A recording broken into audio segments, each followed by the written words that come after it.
जय श्री कृष्ण। आज जानकारी लेकर आए हैं कि भाई आखिर मनुष्य जीवन मिला है तो मनुष्य जीवन मिला है साधना करने के लिए। कहते हैं कि साधना करो, नाम जाप करो, भगवान का स्मरण करो। तो इसका लाभ क्या है? अधिक मास चल रहा है, अधिक मास में आप लोग साधनाएं कर रहे हैं, अधिक मास का व्रत धारण किया हुआ है, इतना कुछ आप कर रहे हैं। तो आज हम आपको प्रभु के नाम जप की महिमा बताते हैं कि भाई नाम जप की महिमा क्या होती है। सबसे पहले तो हरे कृष्ण महामंत्र जो है, हरे कृष्ण कृष्ण कृष्ण हरे हरे, हरे राम राम राम हरे हरे, इस मंत्र को प्रभु शिव जी ने भी मां पार्वती को एक बार उच्चारण करना सिखाया था कि इसको किस तरीके से बड़े प्रेम के साथ बोला जाता है। हरे कृष्ण बोलो, हरे कृष्ण 2 बार बोलना पड़ेगा।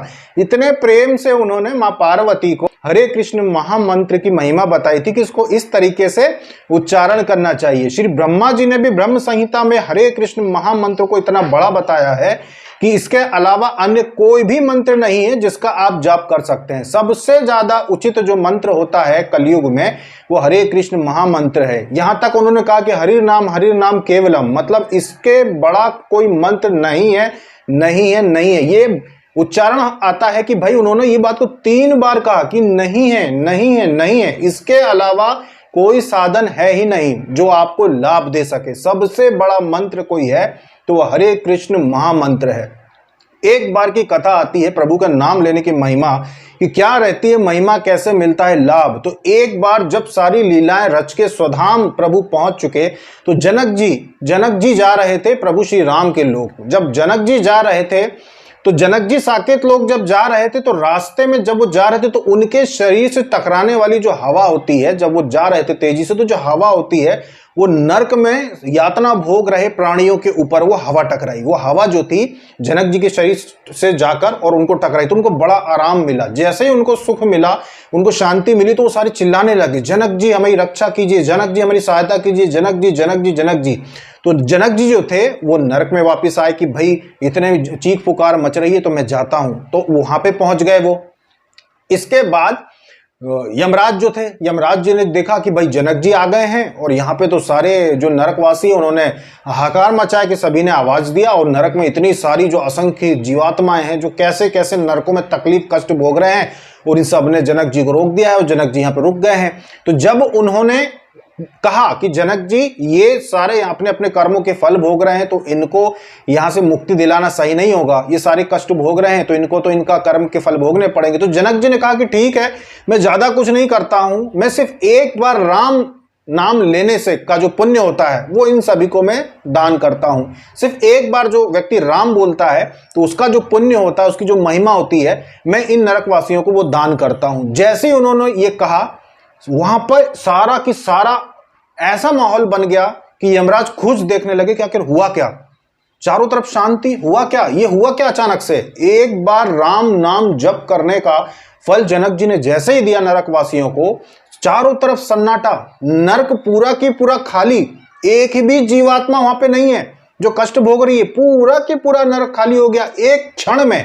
सिर्फ एक बार राम नाम का पुण्य देने से, कि जो एक बार जो राम बोलते हैं ना हम, उसका पुण्य मैं इनको देता हूं। जनक जी ने बस इतना कहा और सारा की सारा नरक खाली हो गया।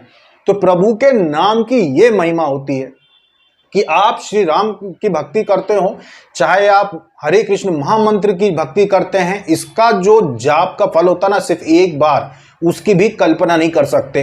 तो मनुष्य जीवन में जब आपका जन्म होता है और आप हरे कृष्ण महामंत्र का एक बार भी अगर उच्चारण करते हैं या फिर आप श्री राम नाम का एक बार भी उच्चारण करते हैं, तो इसका जो पुण्य होता है, इसका अर्थ तो स्वयं भगवान भी नहीं समझा सकते कि इसकी महिमा क्या है। भला कोई भी अगर हम कहें कि भाई हमारा नाम लेने से आपको लाभ मिलेगा, तो क्या सकते हैं कि भाई इस तरीके से आपको पुण्य मिले, इतना आपको लाभ मिलेगा? नहीं, कोई भी खुद की व्याख्या नहीं करता। ये तो हमारे वेद, ये तो हमारे महात्माओं ने ये महिमा ये कि भाई इस तरीके से आप भक्ति कर सकते हो कि शिवलिंग का अभिषेक करो तो उनको प्राप्ति होगी। उनका नाम जपते हुए, यानी कि ओम नमः शिवाय जपते जब आप शिवलिंग पे जल चढ़ाते हो, पंचद्रव्य चढ़ाते हो, और इसके अलावा बेलपत्र चढ़ाते हो, तो उसकी जो महिमा है ना कि भाई एक तो आप जप कर रहे हो, ऊपर से आप अभिषेक कर रहे हो, तो उसकी जो महिमा है ये कोई नहीं समझा सकता। बस यही चीज होती है कि प्रभु स्वयं नहीं बता सकते कि श्री राम का नाम लेने से, हरे कृष्ण महामंत्र बोलने से इसकी क्या महिमा होगी, कि क्या क्या करते हुए आपको ये मंत्र बोलने से क्या क्या मिलेगा, आप कल्पना भी नहीं कर सकते। कि आप भाई तीर्थ स्थान पे जाते हो, अब गंगा जी के किनारों पे बैठ के अगर आप मंत्र बोलते हैं श्री राम का या हरे कृष्ण महामंत्र बोलते हैं या अपने इष्ट का कोई मंत्र जब करते हैं, उसकी महिमा आप भी नहीं जानते। आप भी नहीं जानते कि एक साधारण मनुष्य साधारण दिनों में एक बार जब श्री राम का नाम लेता है या हरे कृष्ण महामंत्र जब वो जपता है तो उसकी महिमा कितनी है, आप कल्पना नहीं कर सकते। सोचो कि अधिक मास जैसा पवित्र मास, जिसमें एक एक सेकंड का भी 100वां हिस्सा जो होता है वो पुण्यदायक होता है। अगर आप प्रभु का नाम स्मरण करते हो तो इस अधिक मास में हरे कृष्ण महामंत्र जप करने का क्या लाभ होगा। और उस अधिक मास में भी पड़ रही है एकादशी 29 जुलाई को। सोचिए कि एकादशी, शुक्ल पक्ष एकादशी, वो भी अधिक मास की, उस दिन हरे कृष्ण महामंत्र की कितनी माला आपको करना चाहिए। हम तो कह रहे हैं कि कूद पड़ो, 101 माला, 151 माला से ज्यादा कर डालो, आप हो सके तो 201 माला कर डालो, पूरे दिन जाप करो, भजन करो। जब माला से थक जाओ तो भजन करो। तो एक दिन ऐसा आने वाला है 29 जुलाई, तो सोचो कि एकादशी, अधिक मास और प्रभु का नाम जप करोगे आप, चाहे आप श्री राम का जप करते हो, चाहे आप श्री कृष्ण का जप करते हो, हरे कृष्ण महामंत्र आप जप करो, इसकी महिमा कोई नहीं बता सकता, इसकी महिमा कोई नहीं समझ सकता। एक बार राम नाम का जो जप का पुण्य होता है वो देने से पूरा की पूरा नर्क खाली हो गया। जनक जी ने जप दिया, तो सोचिए कि जब आप इतने मृत्यु लोक में, जहां पे जप का सबसे ज्यादा फल मिलता है, कर्म का फल मिलता है, मृत्यु लोक में अधिक मास में एकादशी का दिन, वो भी जब आप जप करोगे तो कितना लाभ मिलेगा। क्योंकि प्रभु की जब लीला होती है, प्रभु जब अवतार लेते हैं, तो उनसे संबंधित उनकी लीला में जो लोग जुड़े हुए रहते हैं ना, ये सारे उनके सेवक ही होते हैं, सारे देवता होते हैं जो लाइन लगा के बैठे होते हैं कि भाई आप जब अवतरित होंगे तो कोई ये इस आस में बैठता है कि मुझे भी स्थान चाहिए, तो उनको सीता माता के पिता के रूप में स्थान मिल गया, किसी को सीता माता की सेविका के रूप में स्थान मिल गया, किसी को गोपी रूप में स्थान मिल गया। सारे देवता ही होते हैं, ये सारे देवता ही होते हैं जो पहले से वरदान मांगकर बैठे होते हैं, जो पहले से आस लगाए बैठते हैं कि भाई प्रभु का अवतार होगा तो हम सेवक बनेंगे।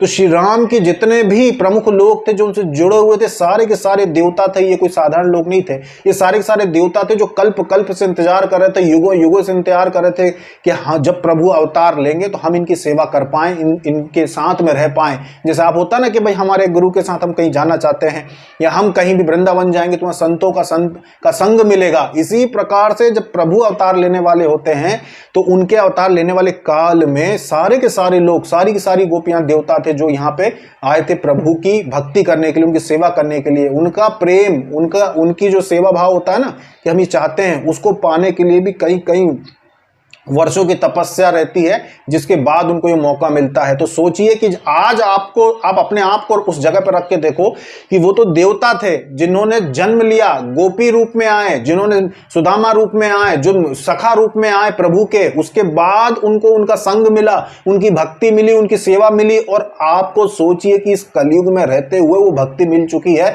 कि आज आप उनकी आराधना करते हो, आप जय श्री राम बोलते हो, आप श्री कृष्ण का नाम लेते हो, आप उनकी माला जप करते हो, आप जय श्री राम की जप करते हो, उनका भजन करते हो। तो सोचिए कि आप भी तो देवताओं के जैसे ही आपको मौका मिला है पुण्य कमाने का। अधिक मास का ये महत्व होता है।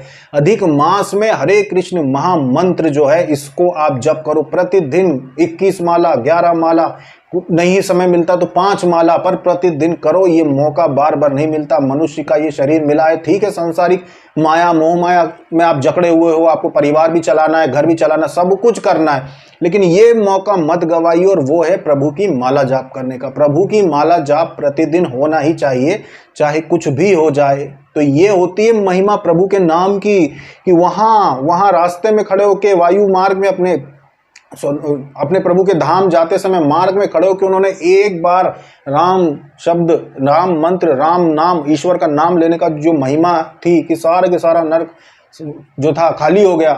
तो सोचिए कि जब आप यहाँ पे बैठ के जब उनका नाम जप करेंगे तो कितनी महिमा होगी। तो इसको आप कम मत समझिए कि भाई हम तो गुरुजी ने कहा या किसी ने कहा तो देखो हम रोज 1 माला कर रहे हैं या 5 माला कर रहे हैं।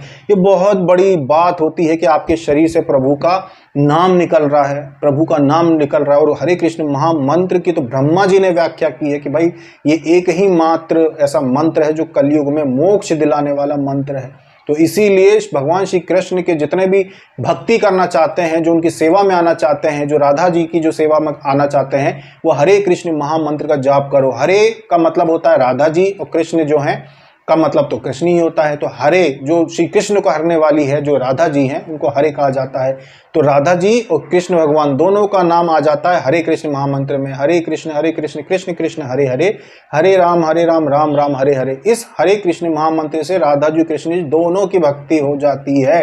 और इन दोनों की भक्ति में रम जाना ही राम शब्द वहां पे उपयोग किया गया है कि भाई दोनों की भक्ति में रम जाओ।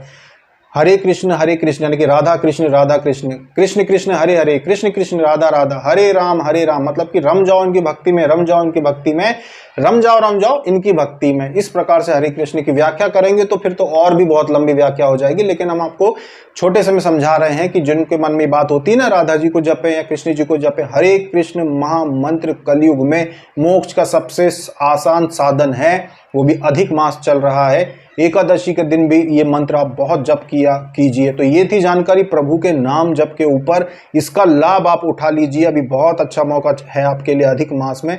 अभी तक के लिए इतना ही। जय श्री कृष्ण।